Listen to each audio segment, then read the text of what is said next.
Jesus, nós te agradecemos, Senhor, nesta manhã, em podermos sair de nossos lares e virmos à casa de Deus para ouvir a Tua palavra. Abra os céus nesta manhã, Jesus. Abra os céus e derrame, Pai, aquilo que nós tanto precisamos. Nenhum de nós viemos aqui à toa. Nós viemos aqui, Jesus, porque necessitamos tanto do Senhor. Necessitamos tanto da Tua ajuda. Entra em nosso ser, entra em nossos corações, realiza o milagre da cura do corpo, da cura do espírito, da cura da alma. O Senhor é o único que pode fazer isto por nós. Ajude-nos humildemente ao pé da cruz, te pedimos, com o perdão de nossos pecados, em nome de Jesus Cristo, amém. Senhor Jesus, continue nos abençoando, irmãos, nesta manhã. Bom é estar aqui para adorarmos a Deus. Aleluia. Deus abençoe nossos irmãos que estão na internet nos acompanhando. É uma igreja invisível, não é? Nós temos aqui algumas perguntas. Domingo de manhã, escola dominical. Nós gostamos de trabalhar com estas perguntas que vêm. Nós temos uma caixinha ali na entrada da igreja, escrito perguntas ao pastor. Você tem uma perguntinha não capciosa. Não faça isso não, isso não é bom. Pergunta capciosa para condenar o irmão ou a irmã. Ele já tem a palavra para se condenar, para te corrigir. Pergunta que vai te ajudar, pergunta que vai te edificar, te construir. Você faz e coloca naquela caixinha ali na entrada da igreja. E aí a gente pega, e no domingo de manhã, a gente tem o maior prazer de responder aqui. Nesta manhã veio três perguntas. Vocês que estão na internet podem mandar pelo e-mail também. A primeira pergunta: pastor Adalto, meu marido não quer que nossa filha frequente a escola. Meu marido não quer que nossa filha frequente a escola.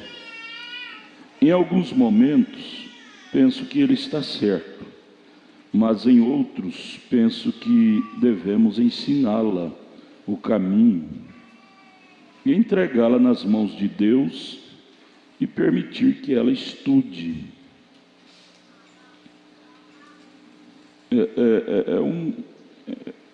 É uma faca de dois gumes, né, irmã e irmão? Realmente um pai cristão, o coração dele dói quando ele vê a filha indo para a escola. Ao saber da atmosfera pecaminosa que impera ali nas escolas e as influências ruins que aquela filha tão querida vai ter que sofrer ali na escola, influências de coleguinhos que não são nascidos de novo, não são cristãos, vão transmitir para ela, queira ou não queira, ela vai sofrer influências de coleguinhos da escola que ainda não nasceram de novo, não são cristãos, e aquilo pode atrapalhar sua vida com Deus, se ela não tiver estrutura. Agora nós temos que lembrar, irmãos, irmã que fez a pergunta, abra comigo sua Bíblia em São João, Evangelho de São João, capítulo 17. São João, capítulo 17, verso 15. Evangelho de São João, capítulo 17, verso 15, Jesus foi central. Jesus não foi extremista. Dizer, meus filhos são meus filhos, meu povo, minha igreja, eles não precisam de estudar, não precisam de trabalhar, não precisam de se profissionalizar, porque uma vez cristão, cristão não precisa. Não, nós temos que saber que somos cristãos, mas ainda estamos numa dimensão humana.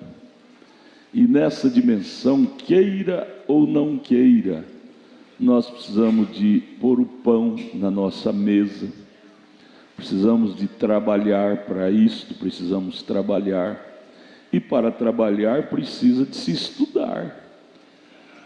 As empresas não contratam pessoas leigas, pessoas que não sabem, não têm uma formação acadêmica para elas contratar.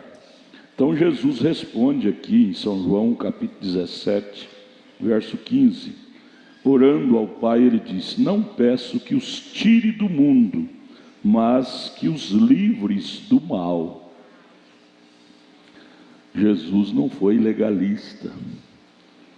Então é necessário que ele saia do mundo, porque o mundo só tem influências más, pecaminosas. Não, Jesus sabia que nós tínhamos que passar por aqui, nessa dimensão humana. Tínhamos que ser humano, viver entre os humanos. Aí a oração dele foi essa: Pai, ajude eles, meus filhos. Eu não peço que o Senhor os tire do mundo, porque eles têm que viver lá.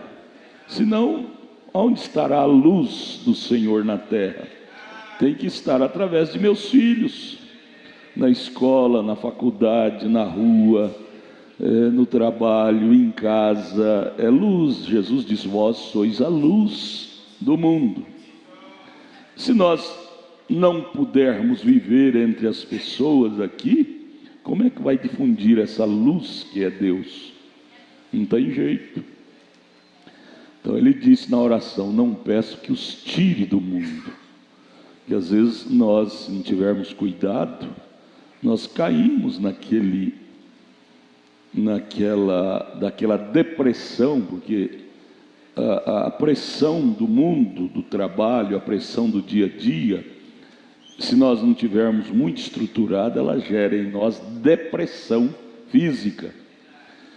E essa depressão nos leva a portarmos como incrédulos, muitas vezes. Como incrédulos, ao ponto de dizer: Deus, me tire do mapa. Me ajude a morrer, me jogar diante de uma carreta, me suicidar, porque eu não dou conta de viver aqui mais. Eu não dou conta de viver aqui mais. Então, Deus, eu vou me jogar debaixo daquela carreta, na rodovia. Eu vou me suicidar, porque eu não dou conta, eu não aguento. Não é assim que se porta, não. Quando você faz isto, você está dizendo: Deus, o Senhor errou de me pôr aqui na terra. Você está dizendo isso. O Senhor errou de me ter predestinado para mim nascer, viver, existir aqui no mundo. Deus não errou, não. Nunca devemos atribuir erro a Deus. O erro sempre é o nosso. O erro sempre é o nosso. Então, nesse caso, quem dos dois está errado? É Deus de me ter colocado aqui? Não, o erro é meu de não buscar mais a Deus, para Ele me dar estrutura espiritual, para que eu possa conviver aqui nessa terra, mesclada de espírito, como um vencedor. Lembre de Jesus, quando Ele viveu aqui, onde Ele estava. Leia a biografia dele, Mateus, Marcos, Lucas, João, foi os 4 escritores da biografia de Jesus em carne, quando ele viveu aqui. Onde ele estava, desde menino, 12 anos de idade, ele já dominava o ambiente. Onde ele estava, 12 anos de idade, Maria e José perdeu ele lá em Jerusalém. 2 dias depois, procurando, achou ele lá na sinagoga, dominando o ambiente da sã doutrina para os sacerdotes. Sei lá se era Anás ou Caifás, era um deles. Jesus já estava lá expondo, ministrando, corrigindo em seus erros. Aonde está Jesus hoje? Aonde nós queremos que Jesus esteja hoje? Arrebatados. Não tem jeito de eu viver aqui nessa terra não. Então tem que estar lá na dimensão, na 6ª dimensão. E aqui? Como é que fica aqui? Aqui precisa de nós. Aqui precisa de você para pregar, para levar salvação, para incendiar a luz. Aqui precisa de nós. Então Jesus errou de nos pôr aqui. Jesus errou de pôr meu filho, minha filha, meu neto, minha neta aqui. Não, ele nos pôs aqui para ser luz do mundo. Agora eu vou apagar essa luz. Minha filha é a luz na escola. Eu vou apagar a luz daquela escola que é minha filha, eu vou tirá-la da escola. Estaria apagando a luz que está brilhando lá através da minha filha. Estaria apagando aquela luz ao tirá-la da escola. É trevas, é trevas. Escola, faculdade, empresas, tudo é trevas. Sem Deus é trevas. Mas meu filho está lá, minha filha está lá. Eu vou apagar essa luz, tirando de lá, estou apagando a luz lá daquela escola onde ela estuda. O que eu tenho que fazer é aumentar nela, como é que chama a potência da luz, irmão Samuel? Aumentar os watts, quilowatts, né? Quilowatts, é isso mesmo? Quilowatts. A lâmpada é watts, quilowatts é o doutor. Agora eu tenho um professor bom aqui, viu? Agora eu tenho um professor bom. Agora ele é meu obreiro auxiliar aqui de púlpito, irmão Samuel. Deus abençoe. Eu tenho que aumentar os watts dessa lâmpada, não apagá-la, mas aumentar os watts dela. Essa lâmpada é minha filha, está indo para a escola. Eu não posso apagar essa lâmpada que está brilhando lá na escola. Eu tenho que, através dos cultos domésticos, com ela, com ele, com meu filho, com minha filha, aumentar os watts, a potência de Deus dentro dela, para ela brilhar, porque quanto mais trevas tem, mais a luz tem que brilhar. Quanto mais mundanismo tem, o crente tem que brilhar.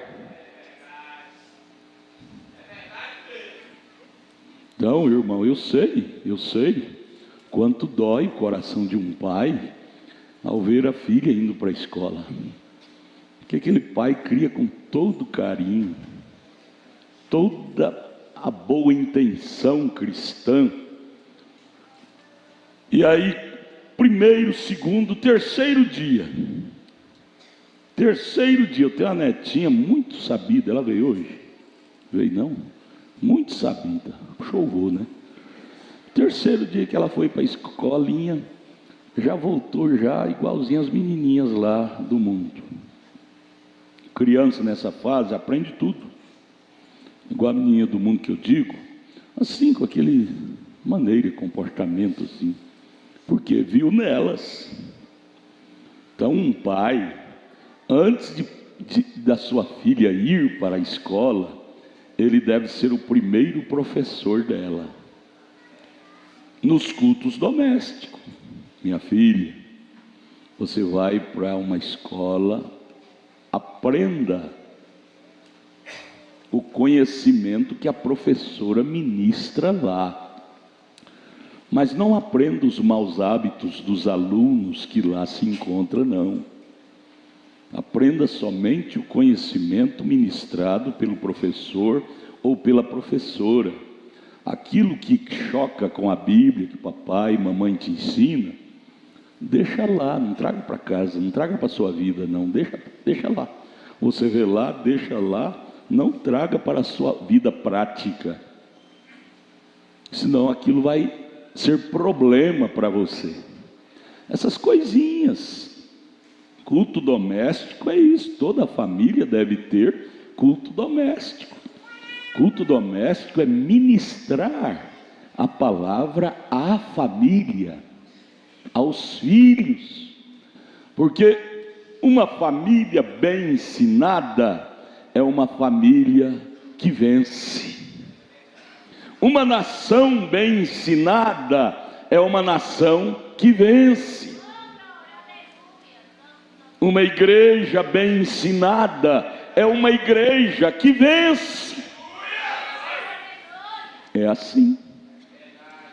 Então Jesus diz: Pai, eu não peço que o Senhor tire-os do mundo, mas que o Senhor os livre do mal.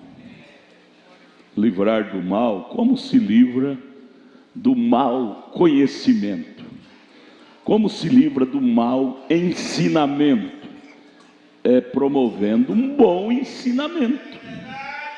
É promovendo um bom ensinamento. Como se livra de um mau pensamento?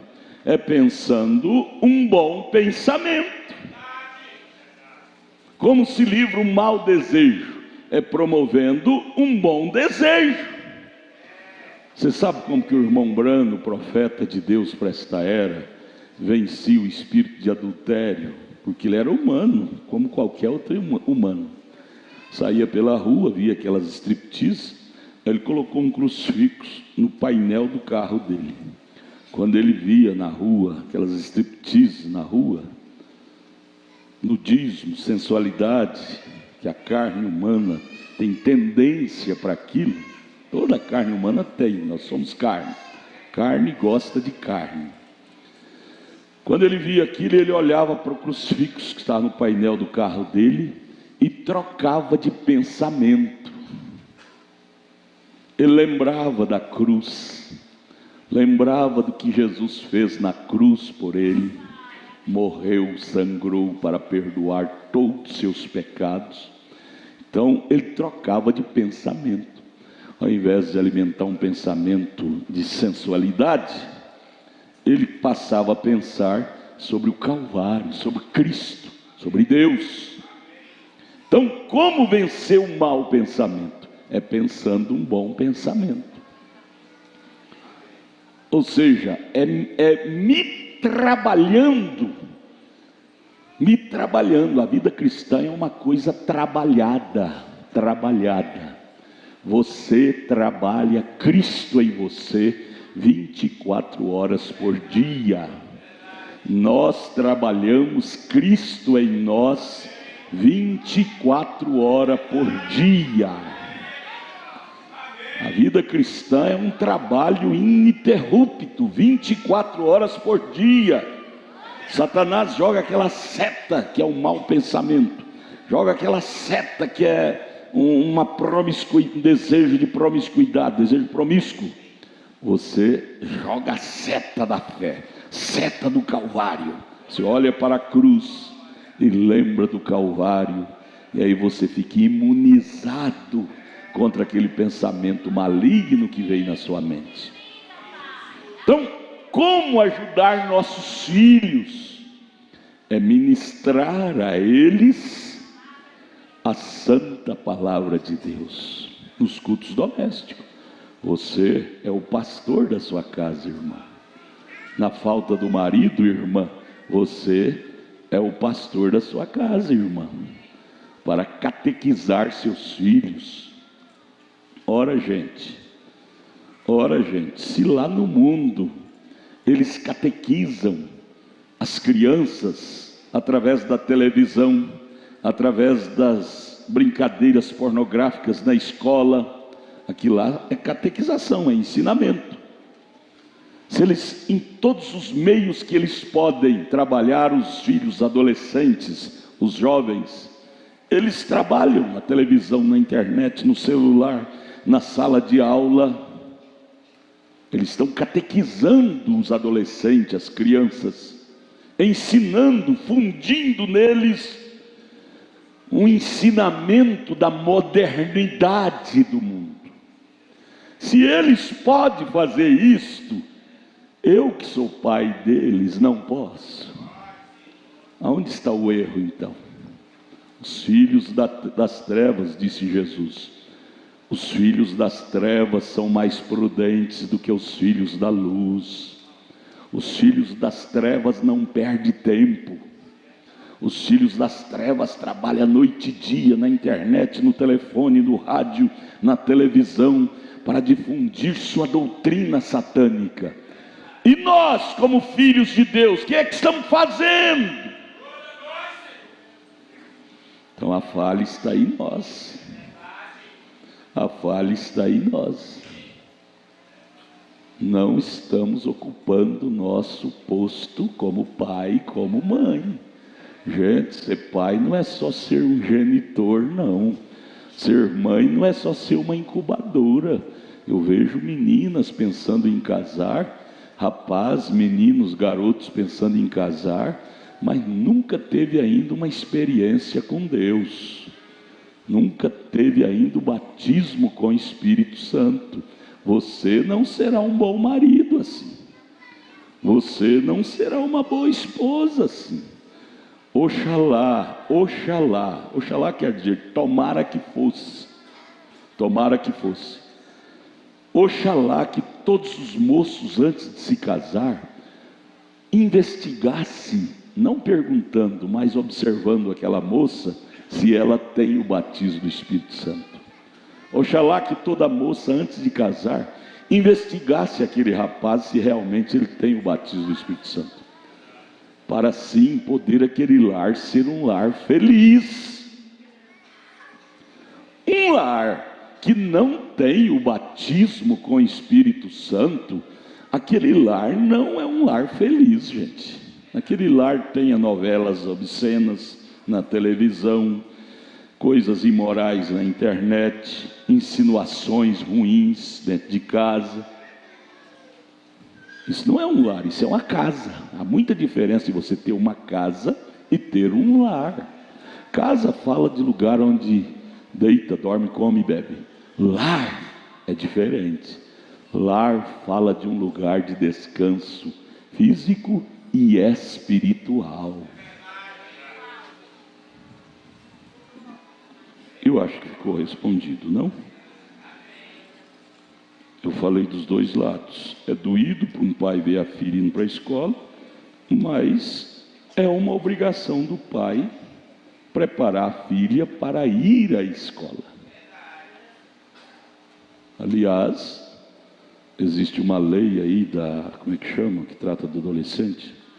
Que se você não deixar sua filha ou seu filho ir para a escola, eles vêm na sua casa buscar. E se você resignar, você vai preso. Então nós não precisamos bater contra essas leis. Nós temos imunização para imunizar nossos filhos para ir à escola. Como Sadraque, Mesaque e Abednego. Veja aqui, ó, isso me veio agora, é Daniel. Daniel, capítulo, onde é que fala deles? Daniel, Jesus Cristo é bom, amigo. Aleluia. Daniel, está escrito assim: eles oravam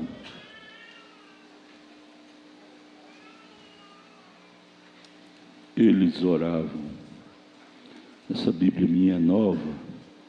Na minha Bíblia antiga eu tinha tudo grifado.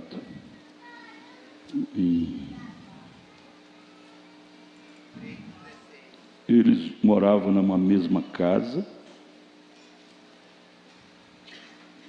e oravam. Daniel, Sadraque, Mesaque e Abednego moravam juntos. Minha Bíblia antiga estava grifada, mas essa aqui não está. Você vai achar isso. É Daniel, capítulo 1, capítulo 2, por aí. Ou capítulo 3, é no início. 2,16. E Daniel entrou e pediu ao rei que lhe desse tempo para que pudesse dar a interpretação. Não é isso não. Hã?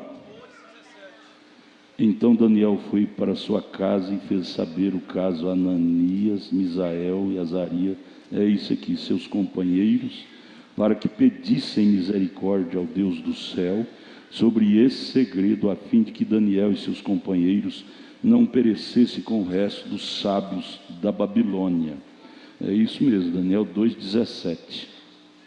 Daniel foi para sua casa e lá estavam os três, Sadraque, Mesaque e Abednego, que o nome verdadeiro era Ananias, Misael e Azarias. E eles moravam juntos, e na sua casa, por certo, eles tinham tempos de oração juntos.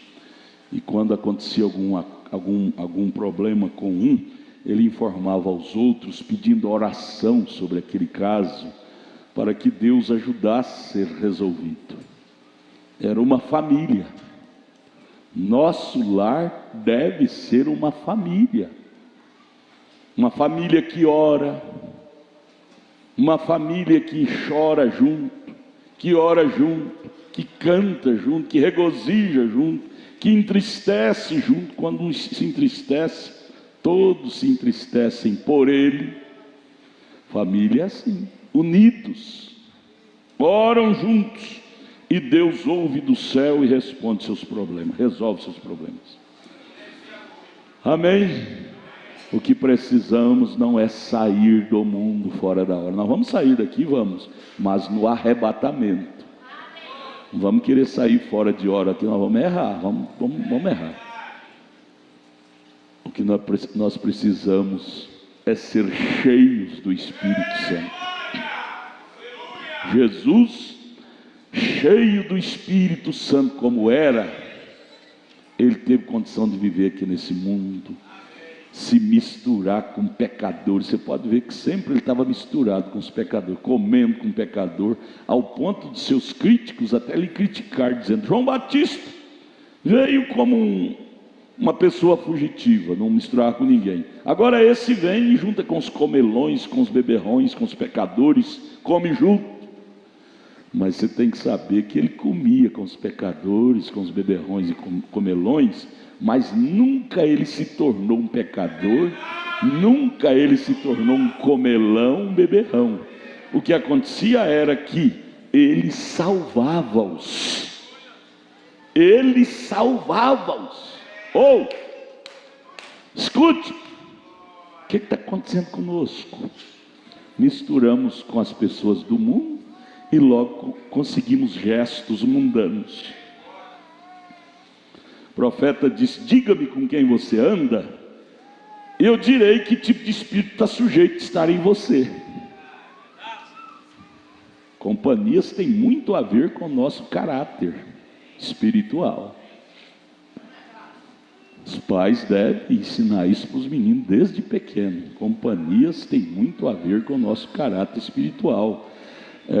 Amós capítulo 3, versículo 3: 2 não andarão juntos se não tiver do mesmo acordo.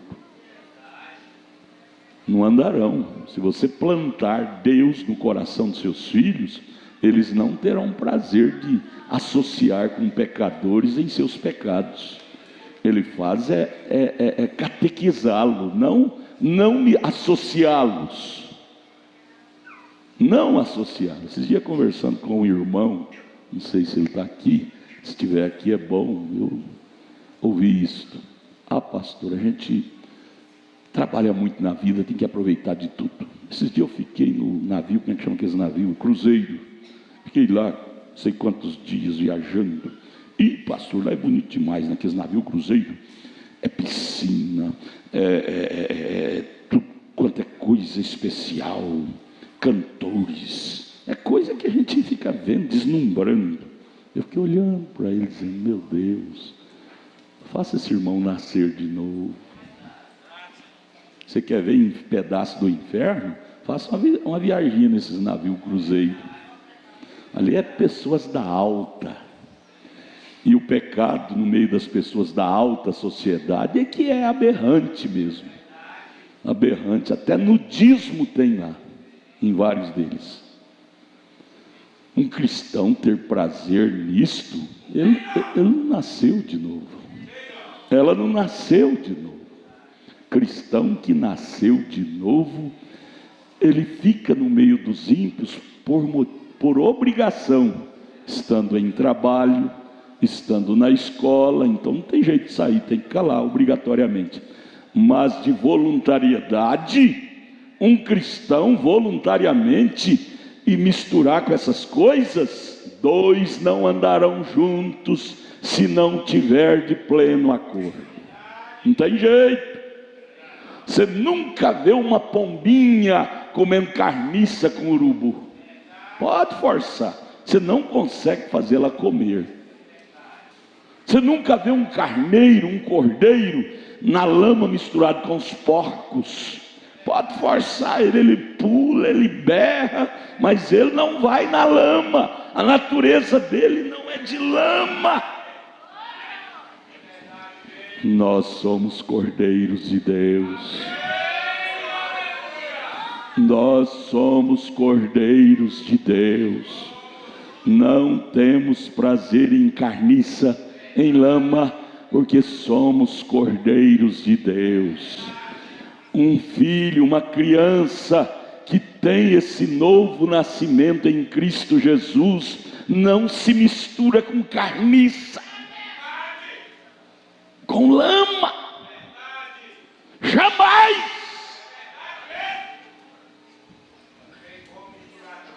O Espírito Santo não deixa, nem que você queira. Sua carne dá aquela olhadinha e diz: vamos lá. Não, como o irmão me disse, eu trabalhei tantos anos, agora tem uns dinheiro aí, eu vou gastar esse dinheiro com meus lazeres. Nem que você queira, nem que você tenha dinheiro, o Espírito Santo não te dará paz em fazer isso. Ele faz sua consciência pesar, ele faz sua consciência te condenar, mas ele dirá: está errado, está errado. João capítulo 16, verso 8: o Espírito de verdade convence o mundo do pecado. O Espírito de verdade, que é o Espírito Santo em nós, nos convence e não nos deixa praticar coisa errada. Basta ter ele, basta ter ele, você vai selecionar as coisas para você conviver. O que nós precisamos demais, é ter o Espírito Santo. Ter o Espírito Santo, ele nos animará no que é correto e nos desanimará no que é incorreto. Basta ter ele. O que você está precisando não é de letra, embora que você precisa de letra para pôr o pão na sua mesa, mas o que você mais precisa é de Deus morando em você. Oh Deus, ajude a nós. Vamos dizer: Deus, ajude a nós. Precisamos muito do Senhor. Agora outra pergunta.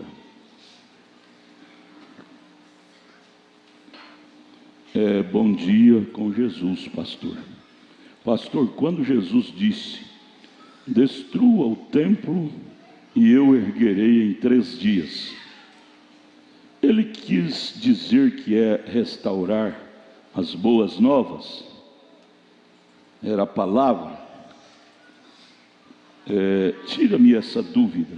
Não, irmão. Ele estava falando do templo, que era ele mesmo. Ele estava falando que ele, que era o templo onde morava Deus. Você tem que saber que Jesus era Emanuel, Mateus 1, 26. Emanuel quer dizer Deus conosco. Jesus era Deus conosco. Aquele corpo, Deus falava, Deus ouvia, Deus andava, Deus comia através daquele corpo, porque Deus é espírito. E espírito não pode ser palpado se não tiver um corpo. Então Jesus era o corpo onde morava Deus, que é espírito. Por isso que Jesus disse em São João 10:30, Jesus, a carne, disse: eu, carne, e o Pai, que é o Espírito, somos um. São Mateus 1,18, o Pai era o Espírito Santo que gerou Jesus no ventre de Maria. Amém? Então Jesus está dizendo do seu próprio corpo: destruirei esse templo, ou seja, ele vai morrer, esse corpo. Foi o que aconteceu há mais de 2000 anos atrás, lá em Jerusalém. Morreu, mas ao terceiro dia ele ressuscitou. O templo foi derrubado, naquela sepultura, sepultado, mas ao terceiro dia ele foi ressuscitado, foi reedificado. Ele estava falando de si próprio, ele era o templo. Amém, Jesus? Agora vamos a essa pergunta aqui, e essa pergunta, a resposta dela está dentro da mensagem que vamos estudar nesta manhã. Está dentro da mensagem. A pergunta é essa: pastor, o que fazer quando o profeta diz uma coisa e a Bíblia diz outra? Por exemplo, que no milênio os homens vão ter a companheira certa. O profeta diz: se não tem aqui na Bíblia, por exemplo, em Mateus 22:30, diz que no milênio não se casarão porque serão como anjos. Você tem que entender, para começar, a irmã, não sei, não pôs o nome. Para começar, a irmã ou o irmão que mandou essa pergunta, você tem que saber de uma coisa: todas as vezes que vier dúvida em sua mente sobre isto, você deve dizer uma coisa para você mesmo. Quem te evangeliza é você mesmo. Você de dentro evangeliza o você de fora. Você sabe que nós somos compostos de 3. Isso está lá em 1 Tessalonicenses, capítulo 3, verso 23. Capítulo 3 ou capítulo 5? Capítulo 5, né? Verso 23. Somos corpo, somos espírito, somos alma. A alma é Deus. Quando você nasce de novo, sua alma torna-se a teofania, que é o próprio Deus. Então, o você de dentro deve evangelizar o você de fora. Todas as vezes que você vir na mensagem ou na Bíblia que diverge uma coisa da outra, diga: eu que não estou entendendo.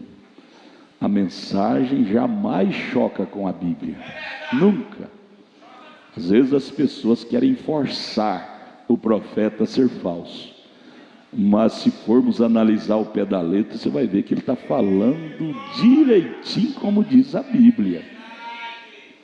Então, todas as vezes que vier esses questionamentos em você, no você de fora, diga: olha, quem está errado é eu preciso de analisar mais isto, porque não é assim como eu vi.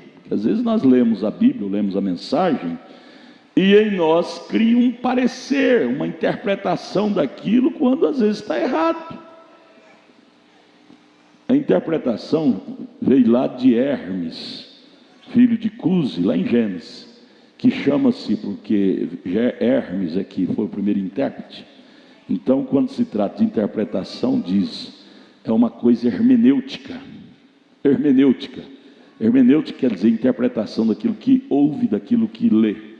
Hermenêutica é a nossa hermenêutica que às vezes está errada. Na maioria não, todas as vezes, quando choca. O profeta, o irmão Brano, ele desafiou tantas vezes. E eu, baseado na mensagem dele também, eu desafio a qualquer um que quiser me mostrar provando que o que esse profeta falou que não é da Bíblia. Eu desafio a cada um vir no meu escritório com a sua Bíblia, para me provar que alguma coisa que esse profeta pregou que não está na Bíblia, eu te mostro dentro da Bíblia. Por exemplo, você teve dificuldade que o profeta disse que lá do outro lado, na eternidade, nós vamos ter mulher. Ele não disse mulher, ele disse companheira. Ele diz companheira. Para começar, a sua hermenêutica já começou errado. Ele diz companheira. Ora, se ele não gostou que Adão vivesse solitário, o primeiro homem que ele criou, aliás, foi a primeira coisa que Deus fez e não gostou. Ele disse: não é bom que fique assim. É que o homem ficasse solitário, ficasse só. Se ele não gostou do primeiro homem ficar só, solitário, ele iria gostar de nós lá no milênio, na eternidade, ficar solitário, sem uma companheira. Nós temos que buscar os princípios da coisa. Para você entender a Bíblia, entender a mensagem, você tem que buscar os princípios. Você não pode ler, para você entender um livro, você está lendo um livro de história. Você começa a ler da metade do livro para frente, você não vai entender a história. Para você entender a história, você tem que ler o início, o meio e o fim, para você entender o enredo de toda a história. Amém? Por exemplo, os irmãos denominacionais leu a Bíblia só Mateus 28, 19. Para batismo nas águas, eles só leram Mateus 28, 19, que foi uma ordem do Senhor Jesus Cristo. Mas eles não despertaram para ver aonde foi o cumprimento daquela ordem. Por exemplo, eu chamo o Samuel. Samuel, vai lá e pega aquela Bíblia do irmão. Como é que você chama, irmão? Irmão Leandro, pega ela para mim. É uma ordem que eu estou dando para ele. Você tem que observar, ver ele cumprindo a ordem. Vai lá, irmão. Está sendo filmado? Tá. Você não está filmando, meus filmadores. O filmador tem que estar atento. Aí, ó. Ele foi lá, obedecendo a ordem. Amém, obrigado. Assim é a Bíblia. Mateus 28, 19, Deus disse, Jesus, que é o Deus em carne, diz para os discípulos: ide fazer discípulos em todas as nações, batizando-as. Ide, em cá. Você é um dos discípulos de Jesus. Ide fazer discípulos de todas as nações, batizando-as em nome. Ele pediu o nome do Pai, e do Filho, e do Espírito Santo. Vamos ver o cumprimento desta ordem. Aí eles vai, Atos 2,38, primeiro batismo realizado, em nome do Senhor Jesus Cristo. Atos 8, em nome do Senhor Jesus Cristo. Atos 10, em nome do Senhor Jesus Cristo. Atos 19, para aqueles convertidos de João Batista. Atos 19, verso 4. João Batista tinha batizado por arrependimento. Paulo chegou e disse: agora vocês todos devem ser rebatizados em nome do Senhor Jesus Cristo, cumprindo a ordem de Mateus 28, 19. Então nós temos que ser mais inteligentes. Ser inteligente não é questão de letra, ser letrado. Ter o Espírito Santo é ter a inteligência de Deus.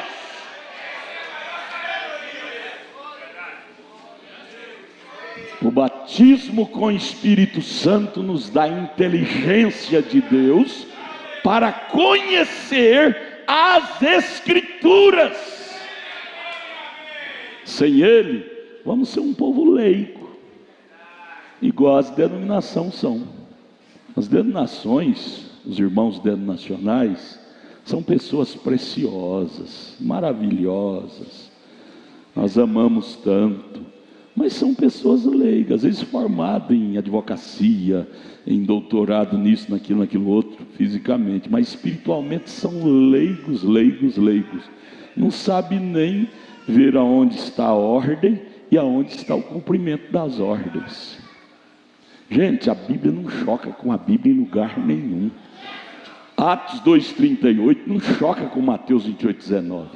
Se você vai ler Atos 2,38, os discípulos batizando em nome do Senhor Jesus Cristo, você vai dizer, olha, há uma política muito grande da Bíblia. Jesus manda uma coisa, os apóstolos fazem outra. A política está na sua cabecinha. A confusão está na sua cabecinha. Os apóstolos simplesmente cumpriram a ordem que Jesus os dera.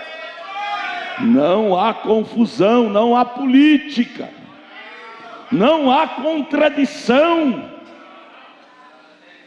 O Espírito Santo não nos foi enviado para produzir contradição na igreja, nos crentes, não! Aí você diz, por que então, pastor, tem uma igreja aqui, outra ali, outra ali, outra ali, e cada uma puxa a sardinha para o seu prato, falando da outra? Eu respondo para você, porque são todos carnais. Paulo chamou os coríntios, os irmãos de Corinto, como irmãos carnais. Por isso que havia entre eles contradições, guerras, pelejas, dissensões.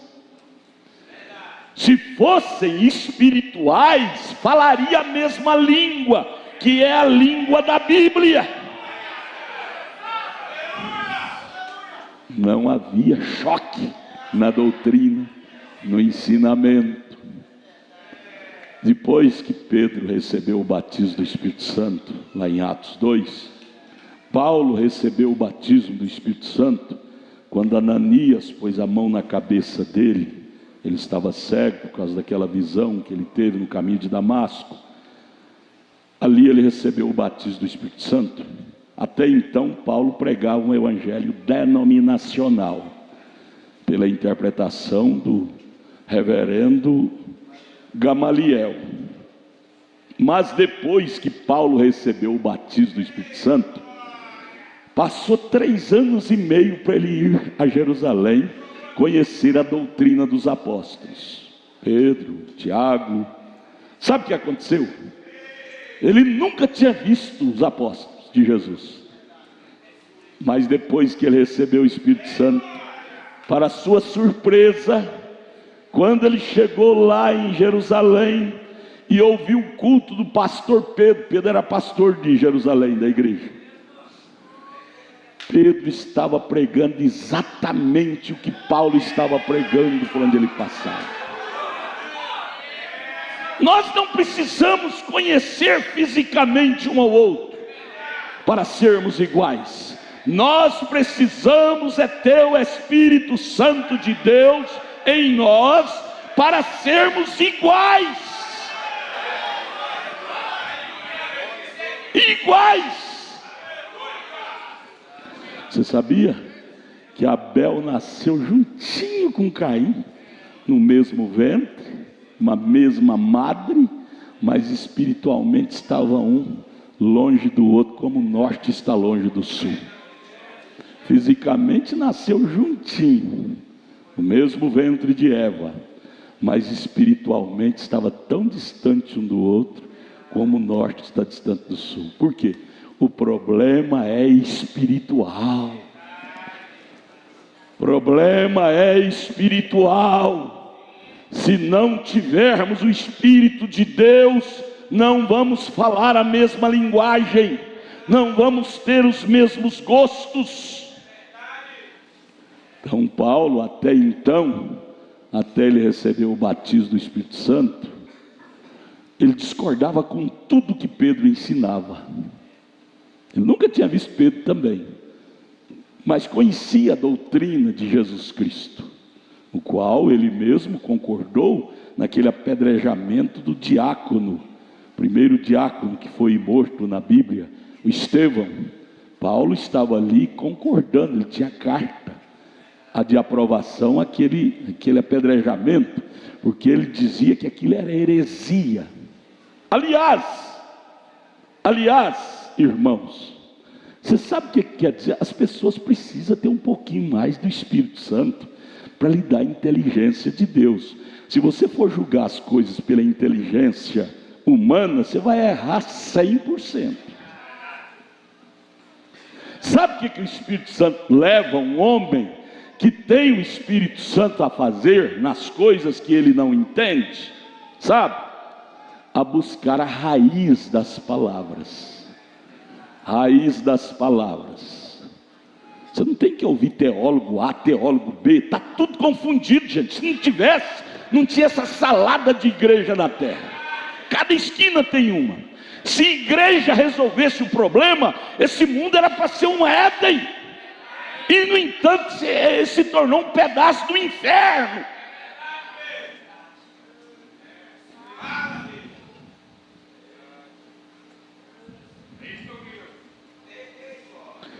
O Espírito Santo leva o homem, leva a mulher a ser central nas coisas,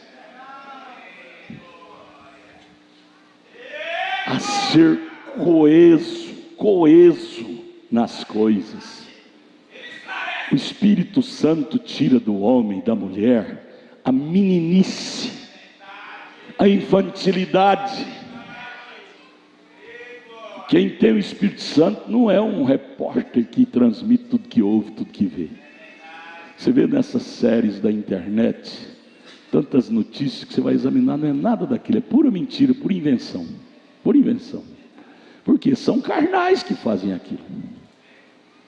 O Espírito Santo promove o crente a buscar a raiz das coisas. Jesus foi uma coisa que ele condenou a geração da qual ele vivia, porque ele estava fazendo tudo errado, o povo estava fazendo tudo errado. Jesus chorou e pôs a mão na cabeça e disse: no princípio não era assim. No princípio não era assim. Por que mudou as coisas? Por causa da dona hermenêutica. A dona hermenêutica das coisas. Hermenêutica quer dizer interpretação do que ouve e do que lê. Essa tal de hermenêutica tem trazido tanta confusão, porque é uma hermenêutica humana. Você precisa ter a hermenêutica do Espírito Santo para entender a Bíblia. Paulo disse em 1 Coríntios 2: o homem natural não sabe nada das coisas espirituais. Você sabe o que quer dizer a palavra heresia, seita e heresia? Um pobre de um irmão denominacional escreveu um livro com esse título: Seitas e Heresias. E aí, entre as seitas e heresias, esse pobre desse irmão, parece que é até pastor, diz que o tabernáculo da fé está entre as seitas e heresias. Aí o crente revelado, ele não é uma Maria vai com as outras, não. Crente que tem o Espírito Santo não é uma Maria vai com as outras. Nós estamos vivendo num mundo cheio de Maria vai com as outras. Crente revelado não é uma Maria vai com as outras, não. Ele busca a origem das coisas para depois julgar a coisa.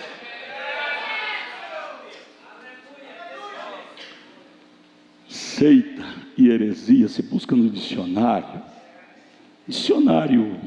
correto, porque tem muitos dicionários que traz interpretações que não batem. Você busca no Aurélio, os dicionários mais renomados. Seita e heresia tem o mesmo significado, bem parecido.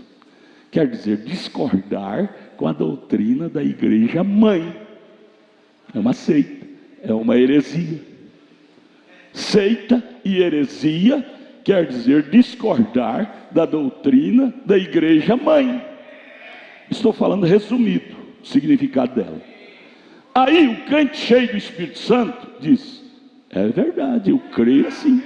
Do jeitinho que o dicionário está falando, é verdade. Agora vamos aos fatos. Vamos aos fatos. Qual é a igreja mãe? Qual é a igreja mãe? É isso que deve ser perguntado. A Roma disse: igreja mãe é a igreja romana, é a igreja madre. Igreja madre? Quando foi que a igreja romana começou, hein? Vamos buscar os fatos? Vamos buscar os fatos? Leia o livro de Atos dos Apóstolos. Toda pergunta bíblica tem uma resposta bíblica. Quem foi que começou a igreja romana? Você vai ler lá, Paulo foi o primeiro pastor da igreja de Roma. Depois ele mandou Júnior e Aquila e Priscila, Júnior e a esposa dele, como é que chamava? E por fim, eles passaram, parece que não sei quantos anos, a ir lá por causa da pressão de Roma. Ela sempre teve uma política contra a verdade, proibiram eles de ir lá. Quando voltaram lá, viu a igreja que Paulo tinha fundado, estabelecido, Júnior, Aquila e Priscila, trabalhado naquela pureza, viu lá tudo misturado, que tinha entrado os poderosos e tinha mudado a doutrina, mudado todo o sistema, e a igreja de Roma, que era fundada na palavra, agora estava toda mundanizada. Aí Deus pôs no coração daquele discípulo de Irineu, como é que chamava? Que foi o último pastor lá da igreja de Roma, Policarpo. Quando ele chegou lá, viu a igreja de Roma toda mundanizada, o Espírito vivificou nele aquela escritura lá de Daniel, não, de Oséias 3:4, diz assim, Judá está emergida no mundo, deixa-os, mais ou menos assim. Não é Oséias, é outra escritura, depois eu posso dar para vocês. Deixa. E aí, o que fez o pastor Policarpo? Nunca mais pisou em Roma. Dali para cá vieram o paganismo, o papalismo, o imperialismo, e mudou, desvirtuou toda a palavra. Aí eles disseram, a igreja de Roma é a primeira. Isso é uma mentira, a história não fala isto. A primeira igreja, que é a nossa mãe, é a igreja que foi levantada em Atos 2, a igreja apostólica, a igreja cristã, o qual era Pedro, era Paulo, era Tiago, era os apóstolos, que a sustentaram na bandeira do Evangelho. Então vamos aos fatos. Seita e heresia é discordar com a doutrina da igreja mãe. Quem é então a igreja mãe? A igreja mãe é a igreja dos apóstolos. Roma veio depois. Aliás, os apóstolos, deles é que foram pastor de Roma. Paulo foi o primeiro. Roma veio depois. Quem vem depois é a mãe ou é filho? Quem vem depois é filho ou é mãe? A mãe veio antes. Quem é a mãe do Evangelho para essa dispensação de Cristo para cá? A mãe é a igreja primitiva. Então heresia é discordar com a doutrina da igreja mãe. Qual é a doutrina da igreja mãe? É a doutrina de Atos dos Apóstolos, é a doutrina de Pedro, de Paulo, de João, de Tiago. Discordar disto, sim, é heresia. É o que o dicionário diz. O que é isso? É colocando as coisas em seus lugares. Precisamos do batismo com o Espírito Santo. E o batismo com o Espírito Santo não é falar língua não, irmãos. Vamos ler a Bíblia, mas a falta de ler a Bíblia é que nos faz ser uma Maria, vai com as outras. Maria vai com as outras. Dizer que batismo do Espírito Santo é falar em língua estranha, é ter dons carismáticos, de acordo com Coríntios 12, os 9 dons. A palavra dom, vamos ao dicionário de novo? A palavra dom quer dizer presente.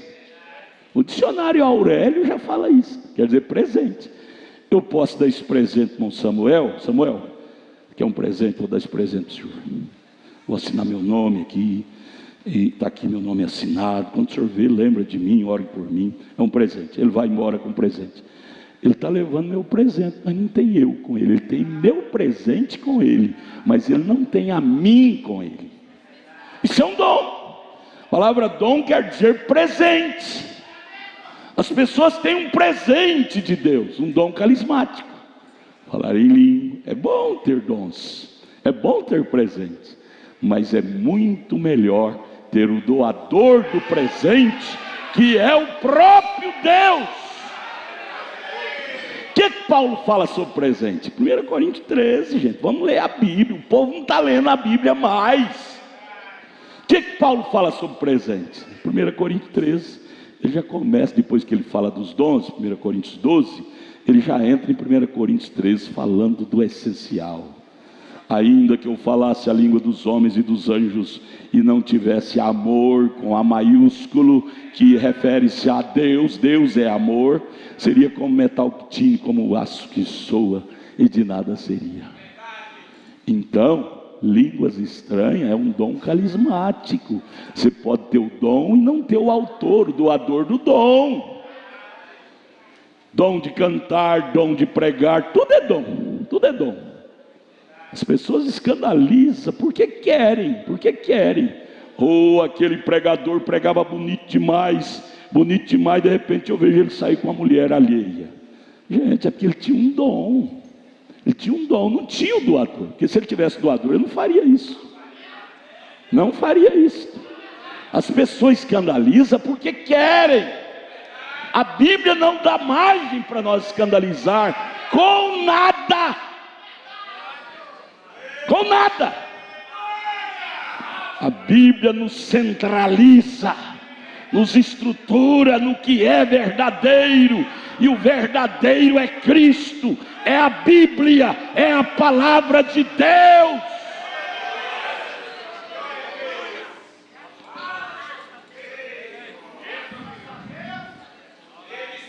Aí você vê aqueles crentes escandalizados, igual galinha Angola quando vê cobra, fica esconjurando.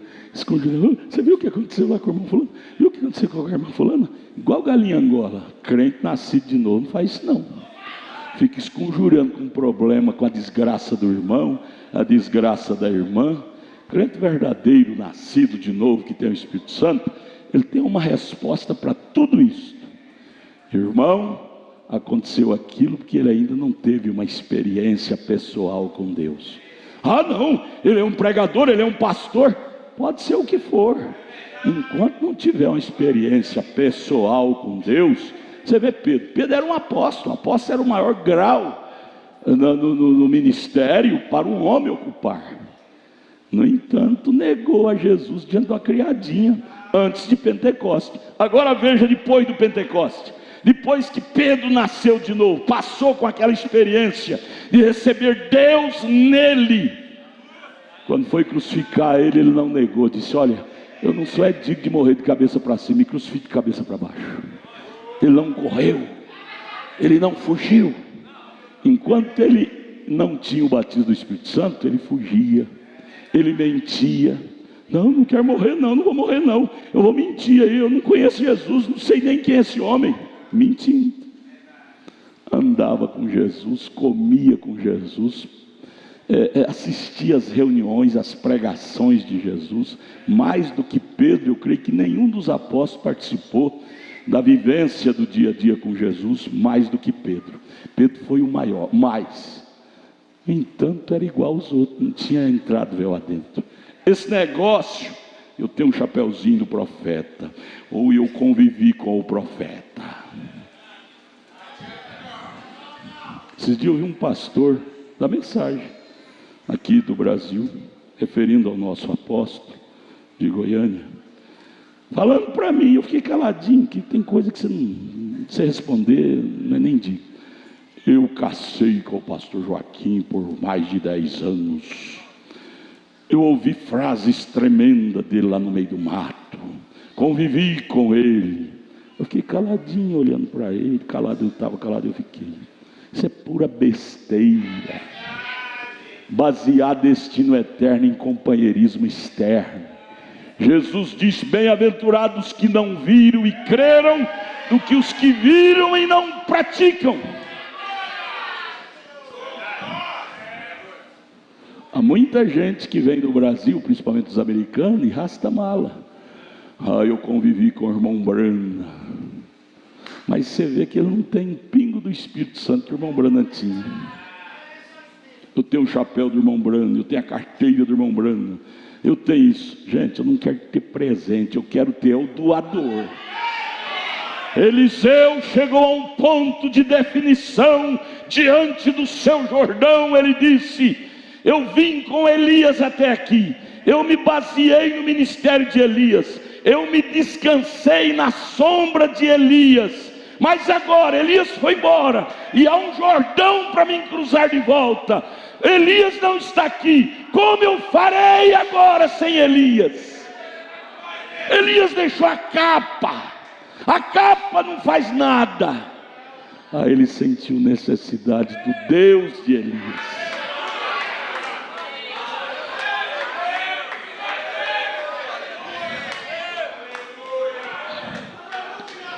Você, temos que chegar a um ponto de sentir necessidade do Deus de William Branham. Isso aqui não é para adorar, ninguém vem aqui para adorar ninguém, não. Essa foto está aqui para testemunho dessa coluna de fogo fotografada sobre a cabeça dele. Isso aqui foi investigado pelos maiores institutos dos Estados Unidos, da América, e comprovado que é a única foto sobrenatural sobre um homem. Deus pousou na foto ao lado deste homem, um homem que era dedicado. Ele é o nosso irmão, é como Moisés era para Israel. Moisés não era Deus para Israel, Moisés era pastor de Israel. Eu creio que, não sei se naquele tempo tinha máquina fotográfica, mas se tivesse, todo hebreu tinha o maior prazer de ter uma foto de Moisés na sua casa. Assim como todo roqueiro tem o maior prazer de ter a foto de Michael Jackson na sua parede, de Elvis Presley, que ele é um roqueiro, gosta. Assim todo cristão tem o prazer de ter a foto de um homem de Deus, não para idolatrá-lo, mas para lembrar de seus testemunhos. Mas chega um momento, irmãos, nós estamos chegando nesse momento. Irmã Meda, é bom te ver. Irmã Meda, Deus te abençoe. Chega um momento que você vai ter que dar um passo sozinho, como Eliseu teve. E aí, para dar esse passo sozinho, você precisará do Deus de Elias. Elias foi embora, morreu. O irmão Branham foi embora, morreu. E nós estamos aqui vivos. E há um Jordão para nós cruzarmos. O irmão Branham não vai voltar mais, como Elias não voltou mais para ajudar Eliseu. Agora é Eliseu, agora é a igreja. Nem Jesus fisicamente vai voltar aqui mais, pisar nessa terra. Agora é o mesmo Deus que estava em Jesus, é que tem que estar em nós. Há um desafio, e para enfrentar esse desafio precisamos de algo mais do que a letra.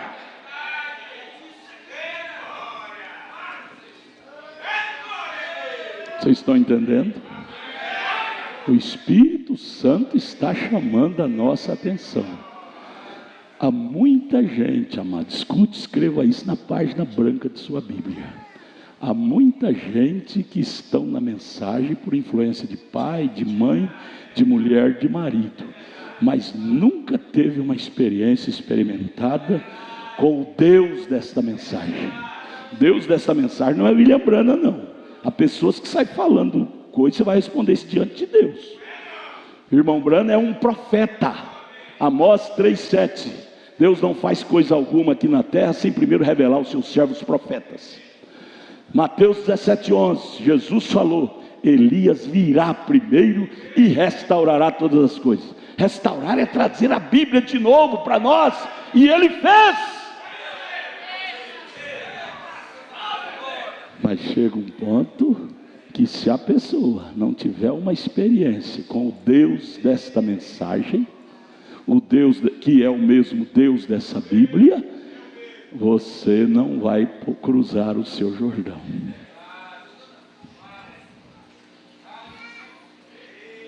Aí você vai dizer, começar por culpa: eu estou assim por causa da minha esposa, eu estou assim por causa do meu marido, eu estou derrotada de trás desse Jordão, por causa dessa desgraça, desse câncer, dessa doença. Jó falou isso, deitado no chão, coçando com caca e telha, leproso. Ele pôs culpa em alguém? Ele não pôs culpa nem no diabo, sabia? Jó não pôs culpa nem no diabo. Porque às vezes nós queremos sair por uma tangente para justificar a nossa condição e dizemos: eu estou assim, culpa é daquele besta-fera lá, o diabo. Não, o diabo está na sua missão. Mombrana disse: o diabo nos esmurra, e ele tem direito, Deus deu direito para ele nos esmurrar. Ele não pode tocar na nossa alma, mas no corpo ele toca. Corpo do filho, da filha. O diabo está na sua missão. Você caiu porque você não estava mergulhado em Cristo. Eu te pergunto: Jó caiu? A lepra fez Jó cair da fé? Diga-me, responda-me. E por que eu tenho que cair mediante lepras? Lepras da vida. Está faltando algo em mim. Eu estou assim por causa daquele sem vergonha, daquele diabo, daquele capeta. Não. O sem vergonha sou eu que dei ouvido à proposta do capeta. O sem vergonha somos nós que demos ouvido ao capeta. O diabo está no seu papel direitinho que ele tinha que desenvolver: matar, roubar, destruir, enganar. Agora eu é que tenho que ter prudência para não cair na arapuca dele, para não dizer sim, porque tudo depende de um não ou de um sim. Tudo depende de um não ou de um sim. Se você dizer não, não vai acontecer aquilo. Se você dizer sim, acontecerá aquilo. O diabo não tem culpa não, porque muitas vezes nós, para sair para uma tangente, para advogar a nossa desgraça, e colocamos esse slogan que todo mundo diz: é verdade, irmão, é verdade, irmão, é o capeta que fez o irmão cair nessa coisa ruim. Irmão, aquele capeta é um trem ruim mesmo. Eu não gosto desse capeta de jeito nenhum, irmão. Está vendo o que ele fez com o irmão? Irmão, vamos orar para o irmão Samuel. Capeta levou ele a fazer aquilo outro. Culpamos o capeta quando culpados somos nós. O capeta propõe a proposta. Cabe a mim, a nós, dizer sim ou não. Culpado não é o capeta, não. É nós que não soubemos discernir a proposta. Discernimento de espírito. Discernir se podemos dizer sim ou não para aquilo. Atrás de cada proposta há uma intenção, ou boa ou ruim, mas que há. Aí depois não vamos culpar o diabo? Não. O diabo é um bom propagandista. O diabo é um bom marqueteiro.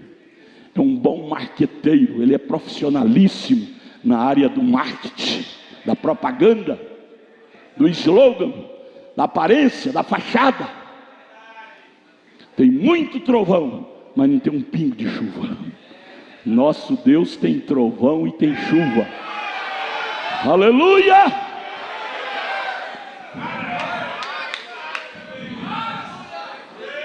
O diabo só tem trovão, só tem barulho, mas não tem realidade. Nosso Deus tem barulho e tem realidade. Nosso Deus tem trovão e tem chuva. Chuva de bênção.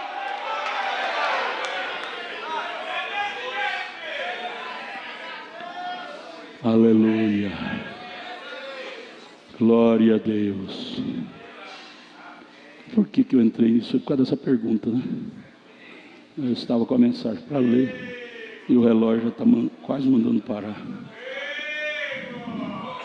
A pergunta foi essa: pastor, o que fazer quando o profeta diz uma coisa e a Bíblia diz outra? Irmão, é porque você não nasceu de novo. Se você tiver o Espírito Santo, você nunca vai dizer isso.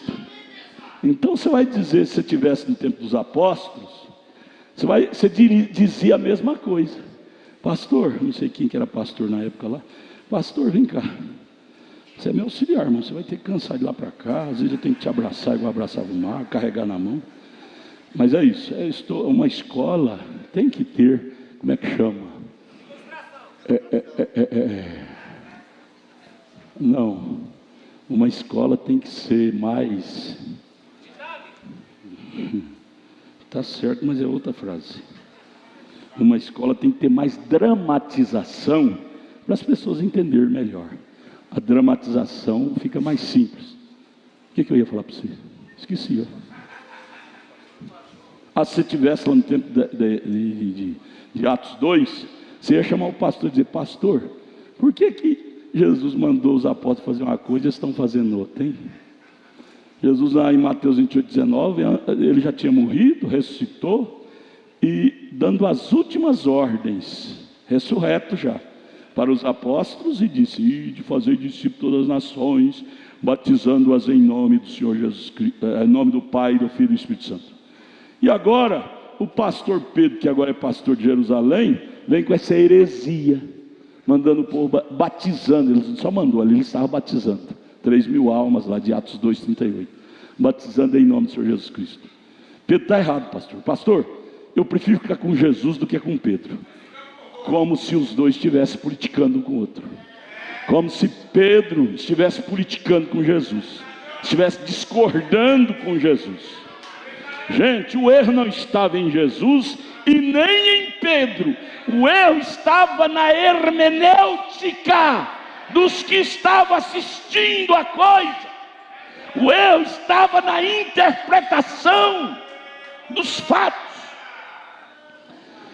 Nenhum de nós estamos aptos para pregar o Evangelho sem ter o Espírito Santo que Jesus tinha.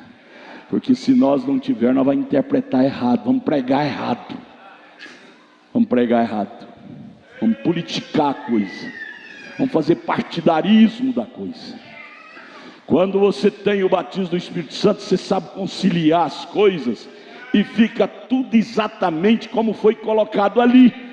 Atos 2:38 é verdadeiro e fiel cumprimento de Mateus 28:19. Não há discórdia, há cumprimento.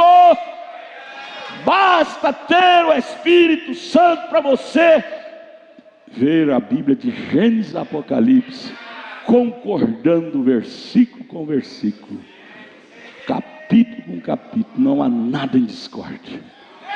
Houve um tempo que um pastor da mensagem, muitos anos atrás, falou para mim: eu vi muitos erros na Bíblia, muitos erros na mensagem. Eu fiquei olhando para ele, fiquei caladinho. É ruim você machucar as pessoas, né? Você perde o amigo. Eu fiquei olhando para ele e falei: Deus, dê o Espírito Santo para esse homem. Se o Senhor der, ele vai entender as Escrituras da maneira espiritual, não da maneira carnal. Maria achou-se grávida do Espírito Santo sem conhecer varão. Se for dar lugar não é hermenêutica. Se for dar lugar à aula da ciência do organismo, é que chama? Biologia. Você vai discordar. A biologia nunca aprova a mulher conceber sem ter relação com o varão. Primeiro o varão tem que promover nela estímulo para o óvulo descer. Ele, com seus genes também promovido, expele os genes dentro do ventre dela, o óvulo dela já desceu. Como é que a mulher vai conceber sem emoção, sem sensação? Se não tiver emoção, sensação, o óvulo não desce. Eu discordo. Cabecinha dura. Sem o Espírito Santo você vai discordar de tanta coisa da Bíblia. Olha, se a Bíblia diz que ela concebeu sem sexo, eu creio na Bíblia. Não importa quanto a ciência que eu acabei de falar, da biologia, fale diferente. Deus é maior do que a biologia. Deus é maior do que a biologia. Ele criou no ventre de Maria, sem sensação, sem emoção, o óvulo chamado Jesus, já fecundado. Lucas capítulo 1. Maria achou-se grávida do Espírito Santo. Não importa, porque o problema da pessoa sem o batismo do Espírito Santo é que fica dando muito ouvido ao que a ciência diz sobre o assunto.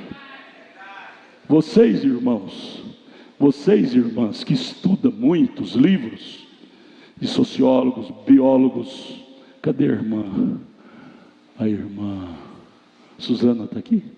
Suzana, nossa psicóloga. Ela veio, parece que eu vi ela aí. Nossa doutora psicóloga. É difícil você ser um doutor na letra, biólogo, psicólogo, e um doutor mesmo, que trata da anatomia, crer que Maria pôde receber Jesus no ventre sem sexo. Porque você vai julgar pela ciência humana que você aprendeu. Gente, o cristão não quer saber o que a ciência prova. O cristão quer saber o que Deus falou. Sabe por quê? Sabe por quê? Vocês que estudam livros de ciência, é bonito, é bom, eu respeito. Só que você tem que saber de uma coisa: todos eles passam um tempo, eles mesmos reprovam as conclusões que eles chegaram. Vão ver que na anatomia humana tem algo a ser estudado a mais. Por exemplo, aquele cientista da velocidade, como é que chama essa ciência? O senhor que é doutor, você vai ter que me responder agora. O senhor é meu secretário, viu? Aprenda com o doutor Lourinho, o senhor me ajudar aqui, viu? Hein? É física. Não, é física, não tem Newton, não, é física, lei da física. Lei da física.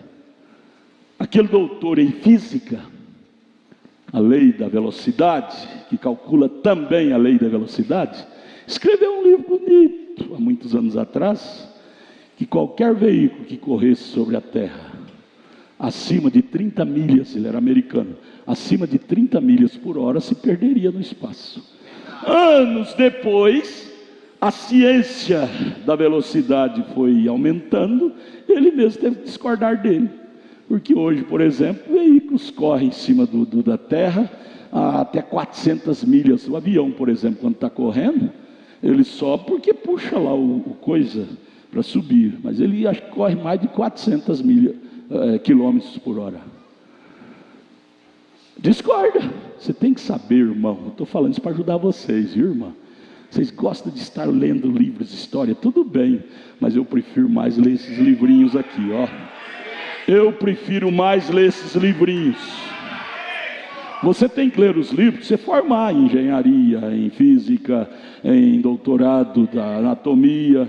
Isso é bom, você formar, ter sua faculdade, você ter uma profissão para pôr o pão na sua mesa. Terminou aquilo, procura voltar a ler mais a Bíblia. Volte a ler a Bíblia de novo, porque senão aquilo que a ciência pôs na sua cabeça vai fazer você viver distante da realidade da Bíblia.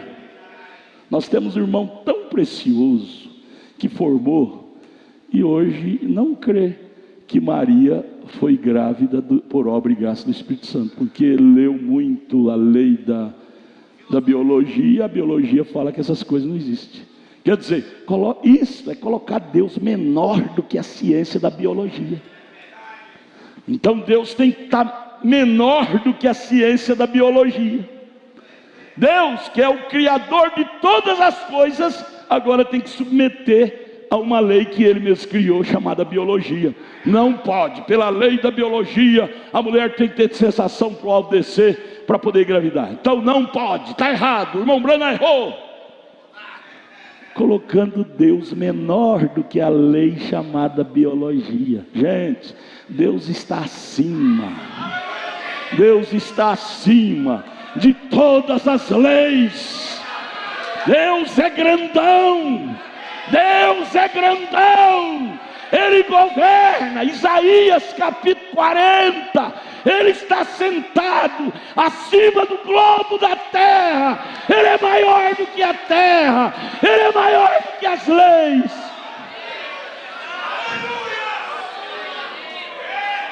Você querer diminuir Deus, isso é sensatez.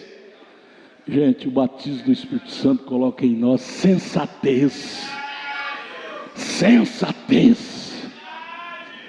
Deus, quando não havia nada aqui na terra, Gênesis capítulo 1 diz que Deus já era Deus.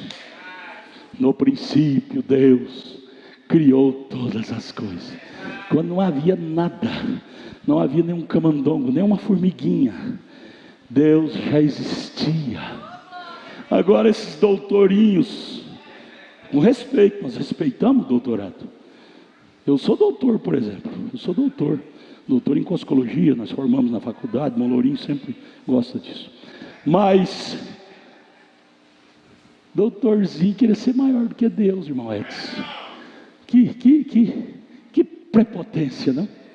Que prepotência. Só porque recebeu um DR lá na identidade, agora não é mais João, é doutor João. Aumentou um DR. Gente, DR para Deus não significa nada. Não significa nada. Significa aqui embaixo na terra, para você ganhar um pão de cada dia melhor, através de um DR, você consegue um emprego melhor. Mas para Deus, no sentido espiritual, não realça nada. O DR chamado Gamaliel quebrou a cara, teve que encontrar Jesus de noite, que ele estava em problema espiritual, sendo ele um doutor, DR, mas estava em dificuldade espiritual, teve que ter um encontro com Jesus de noite escondido, porque ele estava em problema. DR não resolve problema espiritual de ninguém. O que resolve problema espiritual é Deus. É Deus. Sem Deus somos meros homens. Oh Deus, ajuda nós a ser grande. Irmão, nunca deixe o diabo trabalhar em sua mente dessa maneira, viu? Procura nascer de novo, para você não estar junto com aqueles dizendo: Pedro errou, Paulo errou. Aí vem Coríntios capítulo 3, 1 Coríntios 3 ou 2, Paulo quando repreendendo aqueles irmãos lá de Coríntios, porque tudo se tornou um grupo de igreja partidária. Eu sou de Paulo, vou dizer, eu sou de apóstolo, eu sou de outro. Paulo diz: está tudo errado, não tem nenhum maior do que o outro. Paulo plantou, Apolo regou, mas quem dá a vida é Jesus Cristo, é Deus. Tudo é um grupo de politiqueiro. É igual hoje. Nós estamos ligados no tronco, mas você vai ver o Espírito de Deus, não tem nada do Espírito do tronco. Espírito de difamação, de baixaria, de ser vergonhice, desrespeito, visitar membro dos outros. Que dia que eu fiz isso? Pergunta esses irmãos que vieram congregar conosco, que dia que eu fui fazer proselitismo na casa deles. E no entanto esse povo dizendo está ligado no tronco, vive com esse proselitismo. Isto chama-se adultério espiritual. Membro de um pastor ficar ouvindo o outro, chama-se adultério espiritual. Pastor que tem o Espírito Santo não aceita isso, a menos que seja doutrina errada lá, doutrina errada. Mas quando se trata do mesmo companheirismo, tem toda a mesma língua, e há uma ética cristã de respeito. Respeito. Oh Deus, ajude a nós. Ajude a nós. Precisamos de nascer de novo, para ver Deus realmente da maneira que Ele é. Nessa Bíblia não há contradição em lugar nenhum. O que há contradição é no nosso espírito carnal com o espírito celestial, que é o espírito da Bíblia. Se você não entrar no Espírito de Deus, isso é Paulo dizendo em 1 Coríntios 2, se você não entrar no Espírito de Deus, você vai ser um carnal, e vai sempre achar defeito na Bíblia, na mensagem, no irmão, na irmã. Mas se você nascer de novo, você vai ver Deus em tudo. Vai ver Deus nas plantas, nas aves, nas flores, no crepúsculo da noite, no amanhecer do dia, você vai ver Deus.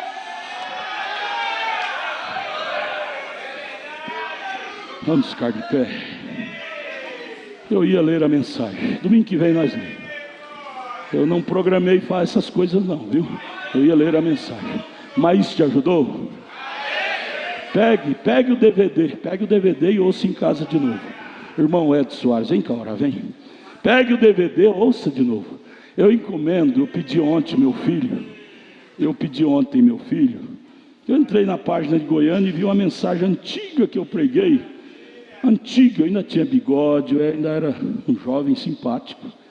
Nesse tempo eu auxiliava o pastor Joaquim em Goiânia. Eu vim do norte. O pastor Joaquim pediu para mim entregar minhas igrejas no norte e vim ajudar ele. Ele estava passando por uma fase difícil. No ano 2000, eu fiquei com ele ali um tempo. Entreguei minhas igrejas lá. E aí eu vi na internet ontem essa mensagem que eu preguei quando eu estava lá. Está lá, o meu menino pôs, eu pedi para pôr na nossa página. Você assiste depois, chama Dimensões. Que mensagem tremenda, eu estava ouvindo. Que mensagem tremenda. Ela busque na página nossa e ouça ela, Dimensões. Tiago, não tire ela essa semana não, viu, Tiago? Deixa ela mais essa semana, na nossa página. Tremenda, Dimensões. Ouça para você ver. Vamos orar à noite, 5 horas em ponto, 17 horas em ponto, começa o culto de Santa Ceia, viu? Venha, Deus te abençoe. Vamos orar. Senhor Deus, Pai Celestial, nós te agradecemos, meu Deus, porque temos ouvido, ó Pai, aquilo que é verdadeiro, e isto tem nos posicionado, Pai, é no que é verdadeiro, é para isso que nós estamos aqui. Ajuda-nos, ó Pai, para que nós possamos guardar isto em nossos corações, que isso possa descer na nossa alma, Senhor, porque isso vai nos ajudar, isso está nos ajudando, meu Deus. A razão de nós estarmos aqui é para aprender, ó Pai, mas para isso nós temos que ter um coração humilde, um espírito humilde, ó Pai, para que nós possamos receber e que isto possa se conceber, ó Pai. Ajuda-nos a estarmos aqui mais tarde à noite, na Santa Ceia, Senhor, com os nossos corações, ó Pai, com os nossos corações preparados para isto. Ajuda-nos, ó Pai, nós precisamos do Senhor, para que nós possamos, meu Deus, alinhar com a Tua Palavra, estarmos alinhados com a Tua Palavra. É nisso que nós estamos, é isto que agrada os nossos corações, e a nossa alma rejubila por isso. Obrigado, Senhor, por este dia e por esta manhã, em nome do Senhor Jesus Cristo. Ajuda cada um a sair daqui, ó Pai, com isto em seus corações, com os corações, ó Pai, alegres. Em nome do Senhor Jesus Cristo te pedimos e te agradecemos. Amém, Senhor, amém. Amém, Jesus. Vamos dizer amém. Obrigado, Jesus.